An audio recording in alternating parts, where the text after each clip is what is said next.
Have you ever been psychologically guilt guilt tripped into thinking, oh, did I do it right or I didn't do it right? Am I just going to lose this opportunity? That is my story. How I was guilt tripped. At the end of the day, I lost a job that I got within 6 months, less than 6 months. So I got invited for a job fair, and then I was just out of NYC, Nigerian Youth Service Corps. I was just out of it and I was desperately wanting to get a job. So with this job fair, I was so eager. I knew that the time has come for me to get my dream job. So during the job fair, we were spoken to. Mind you, this job fair was organized by a recruitment agency. So what they do is they match potential job seekers with potential employers in the city.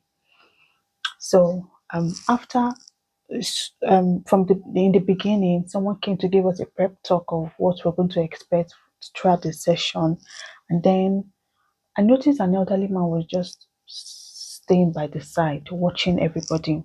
And then he came. I think it was the last person to come and have a talk with us. And then he was throwing some questions because we were all young people there. He was throwing some questions, asking us different questions, asking what our intentions are career wise, what we read in school, and blah, blah, blah. And we all answered, including myself, we all answered the questions. So towards the end of the session, I realized the person in charge of putting us into different groups of job, like though say this particular for those that read problem solving courses like accounting, mathematics, and all those courses were intended to be matched with bank jobs and just so on and so forth. So I noticed they didn't match me to any group. I wasn't part of any group. It was then I was told that this elderly man that I saw was the CEO, like the chief executive officer of the company. He owns and runs the recruitment agency. He wanted to have a talk with me. And then I went to his office, an open office, and he made his intention known, telling me, oh, he liked how I spoke and he'd like me to work for him, work directly for him, not him giving me out to potential job employers. So he said he'd like me to work for him as a business development officer. So my role is he told me, but I had not seen the job description and everything, but based on what he told me with his mouth, my role is to bring in potential business ideas and then go out and meet these potential investors or employers are willing to employ job seekers, meet with them, talk with them. Basically, me being the middleman between his company and stakeholders, different stakeholders.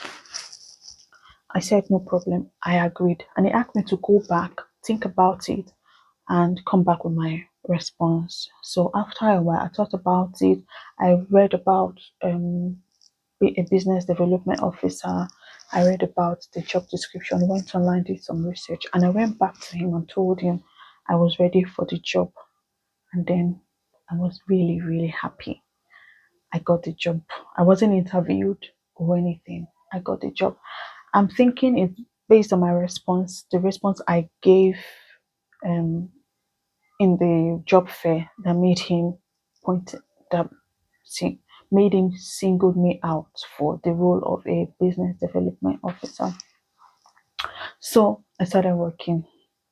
I started meanwhile in the office. His office was inside, like inside, and then in the open office, the reception area had me and two other ladies.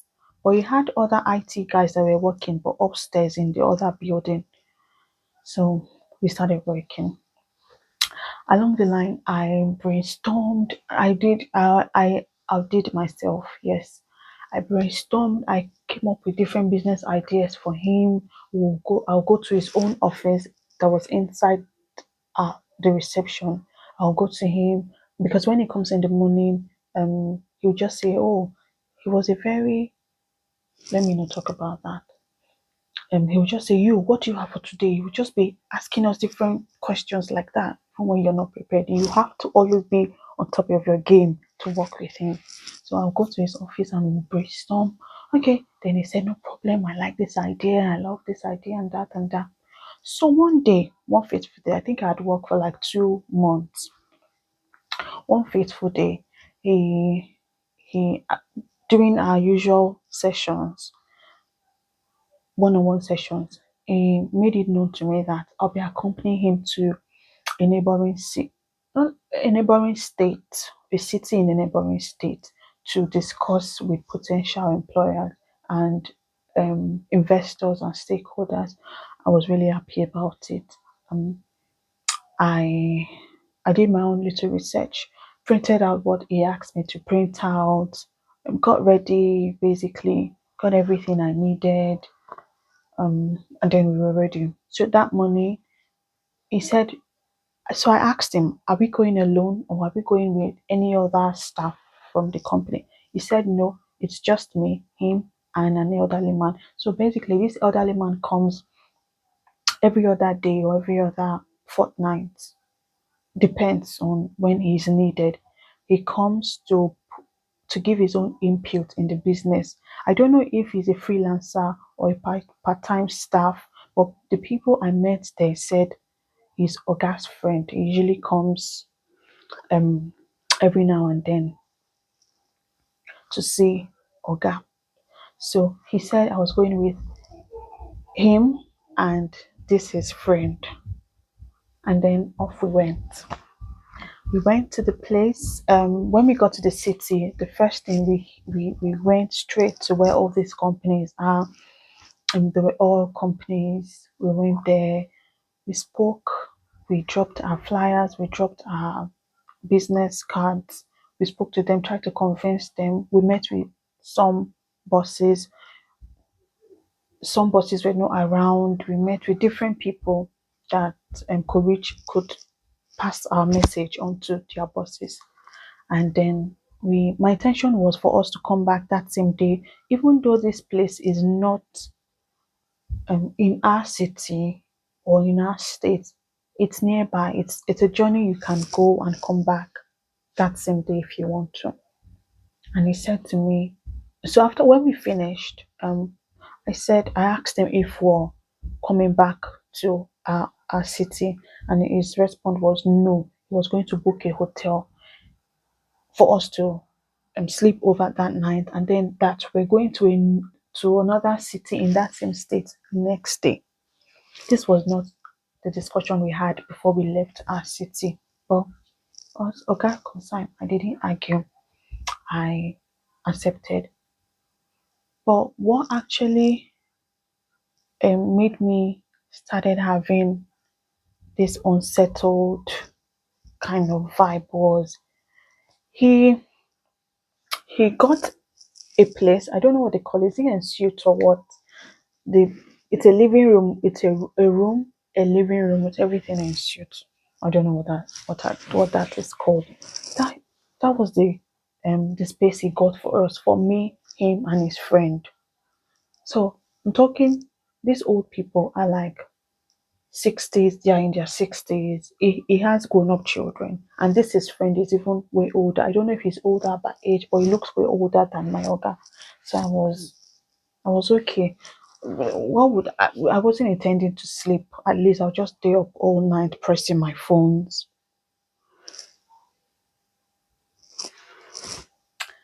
So my intention wasn't even going to. My intention was not to even sleep. I knew I wasn't going to sleep. There was no way I'll be able to close my eyes with two elderly men in the same place overnight. So I was just awake. So it was midnight. So I was just awake. It was midnight. Um, me, everything went well. We ordered food and ate. I ate mine, and they ate theirs. And then it was midnight. While when I was pressing my phone, I was just sitting there pressing my phone on the couch. He came to me. He was inside. I was in the living room. And then he came to me and said I should come with him to the bedroom. He has something to show me.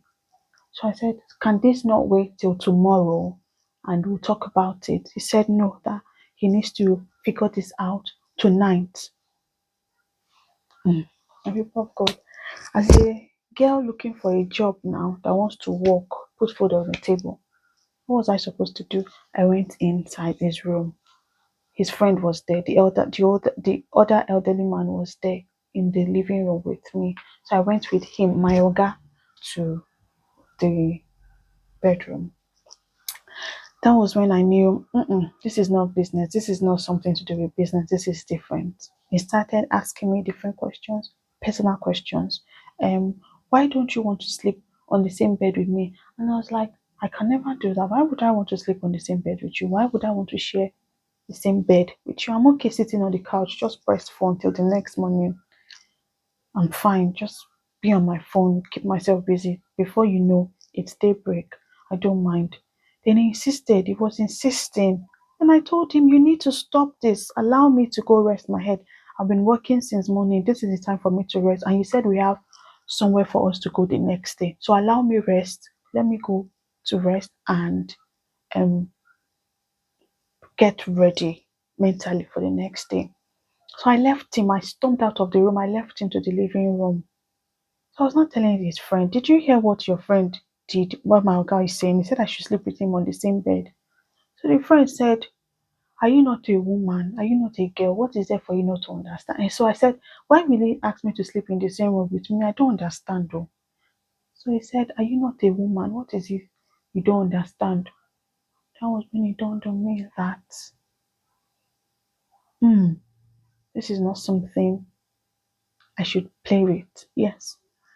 And then I called somebody, a friend of mine. I told the person just in case, shared my location, shared everything just in case. The next thing I did was I left the place immediately. I didn't have money. I was a very broke girl. I just went downstairs to the receptionist. Thankfully, she was a young lady like me. I said, please, this is what is going on.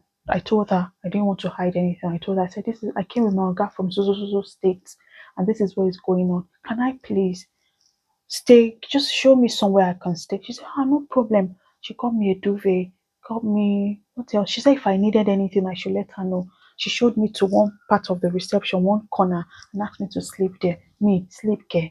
I wasn't even going to sleep. She asked me to sleep there. Guess what your guy did? After a while, it was close to dawn, like 4 a.m. He came downstairs and said, I should please come here. He's not comfortable with me staying here. People, that this hotel is his regular hotel. I was like, that people know him. The hotel management knows him here. What would they think of him bringing a young lady here and she ends up sleeping in the reception? And I'm like, did you see me like someone sleeping? I am not sleeping. Just leave me. Allow me stay. And now then I was already boiling. I wanted to give him hot. I didn't even care about his status or whatever again.